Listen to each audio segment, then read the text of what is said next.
Have you ever seen a ghost? Do you believe in ghosts? When I was young, I didn't. I used to think ghosts were just tragic memories. They sit, they stand, they wait in line, and they do all those little things that make up everyday life, but they're dead. I know because sometimes they blink. Just kidding. They don't blink. Actually, they never blink.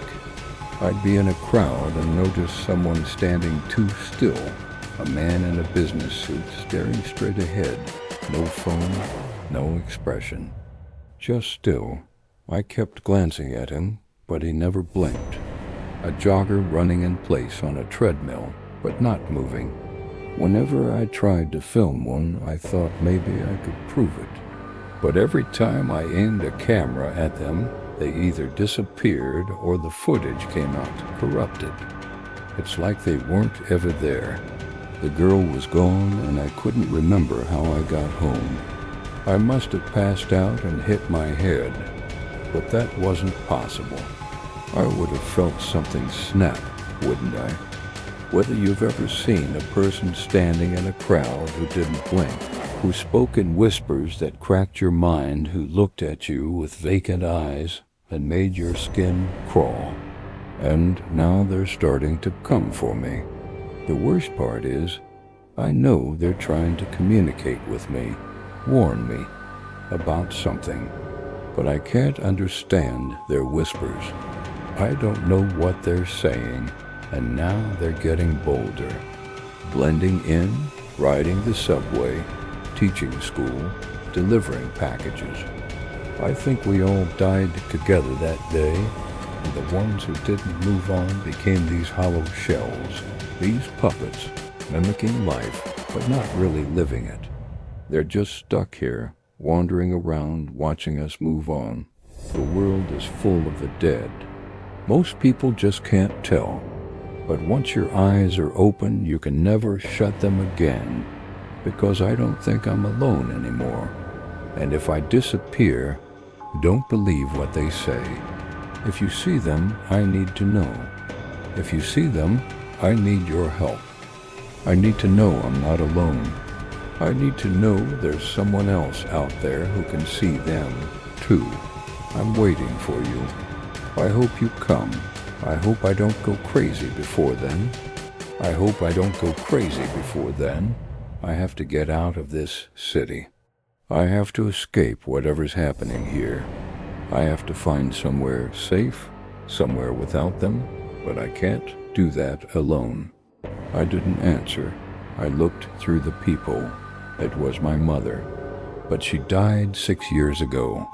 I watched her funeral. Bring a pad of paper. We'll write down everything we know. Together we'll be stronger, we'll be safer. She was smiling, and behind her, dozens of them silent, still, just waiting. I haven't opened the door since. It won't be me you're hearing from. It'll be one of them. And yet the next morning I woke up in my apartment, bruised and confused and certain that I'd been violated somehow. Let me know that I'm not alone. Let me know that there's someone else out there who can see them. A barista who never seemed to breathe. A toddler holding the same blinkless gaze for 5 whole minutes. Afraid to be surrounded by them, by their vacant eyes and clammy hands. But I have to. I have to see a doctor. I have to get help. I can't live like this. I was scared, obviously. But then I thought, who wrote this? Some deranged stalker? Some random fan? Someone who knows too much about me? But then it occurred to me that it might not have been written at all. What if it was carved into the sidewalk by something else? What if it was left there for me by one of them? Maybe 16. She was standing alone at the back of a grocery store, just staring at a wall of cereal boxes. I walked up beside her and said, "Are you okay?" She turned. Her eyes were milky, no pupils, no color. It was me sleeping and next to my bed, one of them smiling. They know I can see them now. At first they just watched me, stood outside my window, sat in my car. But now they've started to speak, not in words, always. Sometimes it's just images. Waking up with black smears on my mirror, spelling out things I've never told anyone. Sometimes it's a memory they show me, a half-remembered dream, something I saw when I was 4 feet tall. Then she opened her mouth and let out a noise I can't describe. My high school teacher, Mr. Clayton, he's just walking down the street like he's going to work. My ex-girlfriend's father, I saw him yesterday. He was standing where the old clock tower used to be, the one that collapsed a decade ago, killing 7 students. I stared at him. He stared back at me. He was wearing the same faded bomber jacket he wore the last time I saw him, the last time any of us saw him, and he looked so real. I wanted to scream. But when I opened my mouth, all that came out was a strangled whisper. Not a scream, not a word. I don't know what that noise was, but it felt like my head cracked open from the inside. And after a while, I realized that none of them were alive. None of them blinked. And the second I realized that they were dead, they noticed me. Not once in the 15 minutes I sat near him, and just as the train pulled in, he turned to face me and smiled. Not a friendly smile. Something stretched, pulled, like someone remembering how a human face should move. And it's that lack of blinking that gives them away. Because most of the time they try so hard to blend in that you wouldn't even notice they were there. You'd never notice unless you learn to see them. Faded spirits lingering in places they died, unable to move on because of some unresolved trauma or guilt. I believed this until about 18 months ago, until I discovered that there's a bigger truth lurking beneath the surface of reality, a secret so horrifying that if others knew about it, they'd probably institutionalize me. The dead are here, around us, on buses, in cafes, at the grocery store. They walk like we do. Now, this might sound unbelievable, but I'm hoping to convince you. So let me explain how it started. 13 months ago, I almost died. A drunk driver slammed into the side of my car. Total T-bone collision. When I woke up in the hospital, doctors told me I'd suffered a traumatic brain injury, which makes sense. But then it happened again.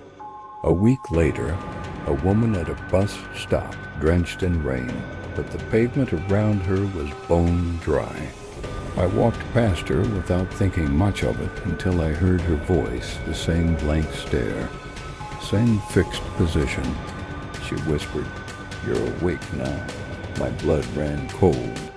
What doesn't make sense is that after weeks of physical therapy, after all the staples were removed, after all the antibiotics finished, I started seeing them. At first it was subtle. I told myself I was seeing things, side effect of the meds or trauma. After that, I saw more of them. The thing is, once you learn how to see them, they never stop looking back. Then I made the biggest mistake. I tried to talk to one, a girl. When I snapped back to reality, I was lying on the floor. That's when I noticed the photo, one I didn't take. Sometimes I see someone in a crowd that I know, but who died? What I want to know is whether any of you see them, too. I haven't been able to sleep lately. I'm terrified. I'm alone. A few nights ago, I woke up to knocking at my front door. I'm trapped in my own life. Everywhere I go, I see them. And here's what I think. I think the world ended 10 years ago, but nobody noticed except me. I'm afraid to go outside. If you see them, too, if you hear their whispers or feel their icy fingers on your arm, if you feel the bones in your head vibrating without making a sound, then please leave a comment below. The other day I found a note written in chalk on the sidewalk. It said, "Turn around, don't let them catch you." If you see them, please write a comment. If you see them, I'll believe you.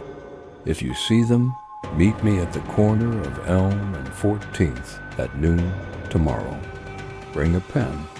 If you see them, I need you to contact me.